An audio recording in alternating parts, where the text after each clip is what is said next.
Hello my dear friends, আপোনালোকক এটি নতুন ভিডিঅ'লৈ আন্তৰিক স্বাগতম জনাইছো। আজিৰ বিষয়বস্তু জিকে এমসিকিউ। আজিৰ বিষয়বস্তুখিনি মিক্সড জিকে হয়। বিভিন্ন বিষয়ৰ টপিকসমূহ ইয়াত সাঙুৰি লোৱা হৈছে আৰু এই প্ৰশ্নসমূহ ADR 3 আসাম পুলিচ ABUB বা GT PGT টেট এই ধৰণৰ বিভিন্ন পৰীক্ষাৰ বাবে বৰ গুৰুত্বপূৰ্ণ। গতিকে সম্পূৰ্ণকৈ ভিডিঅ'টি চাওক বুলি অনুৰোধ জনালো। মৰমৰ বন্ধু বান্ধৱীসকল, আপোনালোক আটাইকে আপোনালোকৰ মৰমৰ ইউটিউব চেনেল নুৰুল আলম নাজুলৈ আন্তৰিক স্বাগতম জনাইছো। আহকচোন বাৰু আজিৰ এই দৰকাৰী প্ৰশ্নোত্তৰসমূহ বিতংকৈ জানি লওঁ। প্ৰথম প্ৰশ্ন দি আছে, the statue of liberty is located in which country. আমি নিশ্চয় বাতৰি কাকত বা বিভিন্ন আলোচনীত বা কিতাপত এই ছবিটি দেখা পাইছোঁ। এয়া হৈছে ষ্টেচু অফ লিবাৰ্টি আৰু এই ষ্টেচু অফ লিবাৰ্টি কোনখন দেশত অৱস্থিত আমাক জনাব লাগে। বিকল্প দিছে জাপান, USA, ৰাছিয়া, ফ্ৰান্স আৰু ইয়াৰ শুদ্ধ উত্তৰ হৈছে USA, আমেৰিকা যুক্তৰাষ্ট্ৰত ষ্টেচু অফ লিবাৰ্টি অৱস্থিত। পৰৱৰ্তী প্ৰশ্ন, name the prime minister of India known as man of peace. ভাৰতৰ কোনজন প্ৰধানমন্ত্ৰীক শান্তিৰ মানৱ বুলি আখ্যায়িত কৰা হয়। বিকল্প দিছে জৱাহৰলাল নেহৰু, অটল বিহাৰী বাজপেয়ী, লাল বাহাদুৰ শাস্ত্ৰী, VP সিং। ইয়াৰ শুদ্ধ উত্তৰ হৈছে লাল বাহাদুৰ শাস্ত্ৰী। ভাৰতৰ দ্বিতীয়গৰাকী প্ৰধানমন্ত্ৰী Lal Bahadur Shastri man of piece নামেৰেও জনা যায়। পৰৱৰ্তী প্ৰশ্ন, which of the following word is not mentioned in the preamble of the Indian Constitution. নিম্নলিখিত কোনটো শব্দ ভাৰতৰ সংবিধানৰ প্ৰস্তাৱনাত উল্লেখ নাই। Unity, liberty, fraternity, modesty. এই বিকল্পসমূহৰ অপশ্যন যিটো ডি, মডেষ্টি শব্দটো ভাৰতৰ সংবিধানৰ প্ৰস্তাৱনাত উল্লেখ নাই। There is no mention about the word modesty in the preamble to the Constitution of India. গতিকে অপশ্যন ডি আমাৰ কাৰণে শুদ্ধ উত্তৰ হ'ব। ভাৰতৰ সংবিধানৰ যিটো প্ৰস্তাৱনা সেয়া এনেকুৱা হয় দেখাত। ইয়াত চাওক, লিবাৰ্টি শব্দটো আছে, ইকুৱেলিটি, ফ্ৰেটাৰ্নিটি আছে, ইউনিটি ইয়াত আছে। গতিকে আমাৰ যিটো মডেষ্টি শব্দ আছিল সেইটো ভাৰতৰ সংবিধানৰ প্ৰস্তাৱনাত নাই। এয়া হৈছে ভাৰতৰ সংবিধানৰ প্ৰস্তাৱনা আৰু ইয়াৰ আৰম্ভণি হয় we the people of India, এই শব্দৰে আৰম্ভ হয়।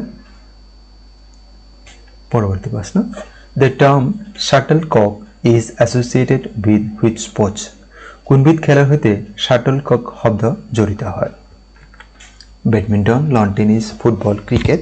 ইয়াৰ শুদ্ধ উত্তৰ হৈছে বেডমিণ্টন খেলৰ সৈতে শাটল কক এই শব্দটি জড়িত হয়। এয়া হৈছে বেডমিণ্টন ব্যৱহৃত শাটল কক। পৰৱৰ্তী প্ৰশ্ন, which Indian city is known as the Rome of India আৰু ৰোম অফ দ্য ইষ্ট। এটা হুইচ ইণ্ডিয়ান চিটি হ'ব পাৰে CITY। আমাৰ বিকল্প দি আছে জয়পুৰ, মাংগালোৰ, হায়দৰাবাদ আৰু কলকাতা। ইয়াৰ শুদ্ধ উত্তৰ হৈছে মাংগালোৰ। মাংগালোৰ চহৰক ভাৰতৰ ৰোম বা প্ৰাচ্যৰ ৰোম বুলি জনা যায়। আমি নিশ্চয় সকলোৱে জ্ঞাত মাংগালোৰ চহৰটি কৰ্ণাটক ৰাজ্যত অৱস্থিত। Which day is celebrated as world literature day. কোন তাৰিখে বিশ্ব সাক্ষৰতা দিৱস পালন কৰা হয়। 8 ছেপ্টেম্বৰ, 31 অক্টোবৰ, 22 জুলাই আৰু 8 মাৰ্চ।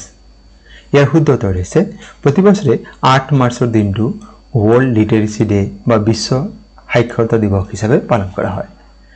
31 অক্টোবৰ দিনটো ভাৰতত ৰাষ্ট্ৰীয় একতা দিৱস, নেশ্যনেল ইউনিটি ডে হিচাপে পালন কৰা হয়। এই দিনটি চৰ্দাৰ বল্লভভাই পেটেলৰ জন্মদিন। 22 জুলাইৰ দিনটো ভাৰতত নেশ্যনেল ফ্লেগ ডে, ৰাষ্ট্ৰীয় পতাকা দিৱস হিচাপে পালন কৰা হয়। 8 মাৰ্চটো ইণ্টাৰনেশ্যনেল ওমেন্স ডে, আন্তঃৰাষ্ট্ৰীয় মহিলা দিৱস হিচাপে পালন কৰা হয়। গতিকে প্ৰশ্ন আছিল বিশ্ব সাক্ষৰতা দিৱস, ৱৰ্ল্ড লিটাৰেচি ডে, এয়া প্ৰতি বছৰে 8 ছেপ্টেম্বৰত পালন কৰা হয়। What is the currency of USA? America যুক্তৰাষ্ট্ৰৰ মুদ্ৰাৰ নাম কি। বিকল্প দিছে লিৰা, ডলাৰ, য়েন, ইউৰো। ইয়াৰ শুদ্ধ উত্তৰ হৈছে ডলাৰ। ডলাৰ হৈছে আমেৰিকা যুক্তৰাষ্ট্ৰৰ মুদ্ৰাৰ নাম, যিদৰে ভাৰতৰ মুদ্ৰাৰ নাম হৈছে rupee. The official currency of the United states is United states dollar, USD।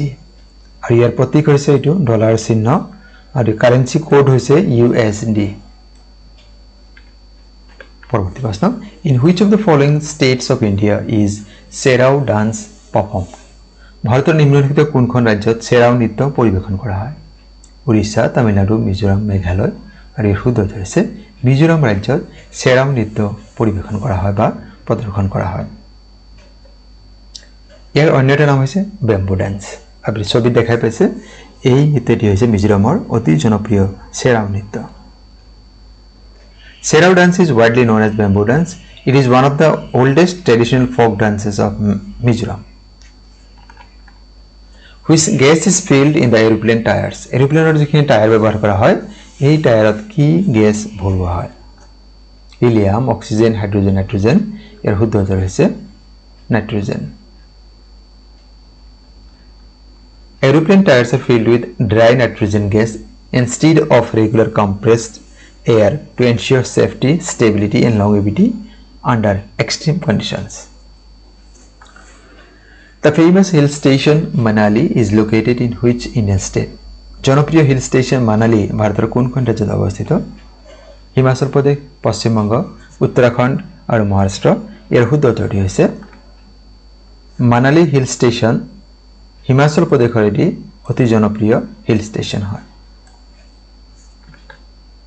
Which city is known as the coal capital of India? কোনখন চহৰক ভাৰতৰ কয়লা ৰাজধানী বুলি জনা যায় বিকল্প আমাক দি আছে ধানবাদ শিলং কলকাতা জামশেদপুৰ শুদ্ধ উত্তৰ হৈছে Dhanbad It is located in the state of Jharkhand আৰু এই ধানবাদ ঠাইডোখৰ ঝাৰখণ্ড ৰাজ্যৰ অন্তৰ্গত এখন ঠাই White revolution is related to the production of শ্বেত বিপ্লৱ কি উৎপাদনৰ সৈতে জড়িত গাখীৰ কণী খাদ্যশস্য আৰু মাছ milk egg food crops and fish ইয়াৰ শুদ্ধ উত্তৰ হ'ব milk হোৱাইট ৰিভলিউচন শব্দটো গাখীৰ উৎপাদনৰ সৈতে জড়িত ফাদাৰ অফ হোৱাইট ৰিভলিউচন বুলি ক'লে আমি কাক জানো ভাৰ্গিছ কুৰিয়েন ইয়াত is fathers of various revolutions in India এই বিষয়ে আমাক প্ৰশ্ন প্ৰায় দিয়া দেখা যায় হোৱাইট ৰিভলিউচন বুলি ক'লে আমি ইতিমধ্যে পঢ়লো ভাৰ্গিছ কুৰিয়েন মিল্কৰ সৈতে জড়িত green revolution doctor M S. Swaminathan আৰু তেওঁৰ যিটো এছ'চিয়েটেড ফিল্ড আছিল food grains blue revolution Hiralal Chaudhuri আৰু তেওঁ আছিল ফিচাৰীৰ সৈতে জড়িত য়েলো ৰিভলিউচন চাম পিত্ৰোৰা অইল চিডছৰ সৈতে জড়িত golden revolution Nirpakh Tuteja horticulture pink revolution Durgesh Patel meat silver revolution Indira Gandhi egg Brown Revolution B. Sivaraman Fertilizers Grey Revolution H.M. Dalaya Fertilizer হতে জড়িত আৰু Round Revolution S. Ayyappan হতে জড়িত আৰু ই potato production হতে জড়িত পৰৱৰ্তী প্ৰশ্ন Where is the headquarters of World Bank located?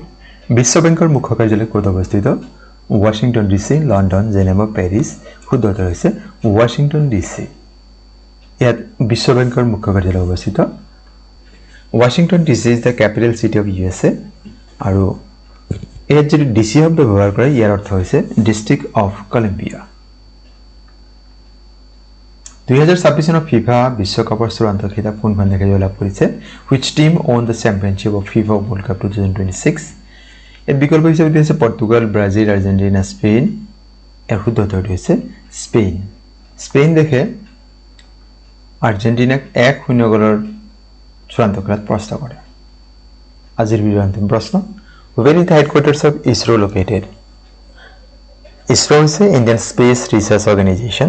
ভারতীয় মহাকাশ গৱেষণা কেন্দ্র ইসরোর মুখ্য কার্যালয় কোথায় অবস্থিত নতুন দিল্লি বেঙ্গালুরু বিশাখাপট্টনম ভোপাল এর শুদ্ধ উত্তর হয়েছে বেঙ্গালুরু কর্ণাটক রাজ্যের রাজধানী শহর বেঙ্গালুরুত ইসরোর মুখ্য কার্যালয় অবস্থিত এই ইসরো স্থাপন হয়েছিল 15th of August 1969 ইসরোর সম্পূর্ণরূপে ইতিমধ্যে আমি কৈছো ইন্ডিয়ান স্পেস রিসার্চ অর্গানাইজেশন সমগ্ৰ ইয়াক ইসৰো বুলি কোৱা হয় মৰমৰ বন্ধুসকল আজিৰ বিষয়বস্তু মানে আপোনালোকে কেনেকৈ পালে আজিৰ বিষয়বস্তু আৰু ইয়াৰ উপস্থাপন আপোনাৰ কমেন্ট কৰি জনাব আপোনালোকৰ কমেন্টৰ ওপৰত ভিত্তি কৰি আমি পৰৱৰ্তী ভিডিঅ' আৰু উন্নত কৰাৰ কাৰণে চেষ্টা কৰিম মৰমৰ বন্ধুসকল আপোনাৰ ভিডিঅ'বোৰ যদি প্ৰথমবাৰৰ বাবে আমাৰ চেনেলটি চাই আছে আমাৰ চেনেলৰ বিষয়বস্তু আৰু ইয়াৰ উপস্থাপন ভাল পাইছে তেন্তে চেনেলটি সাবস্ক্ৰাইব কৰিবলৈ আশা থাকিলে আৰু ভিডিঅ'সমূহ লাইক কমেণ্ট আৰু শ্বেয়াৰ কৰিব আৰু আজি এই ভিডিঅ' সম্পূৰ্ণ কৰি চাবৰ আপোনালোকক জনাইছোঁ অশেষ ধন্যবাদ।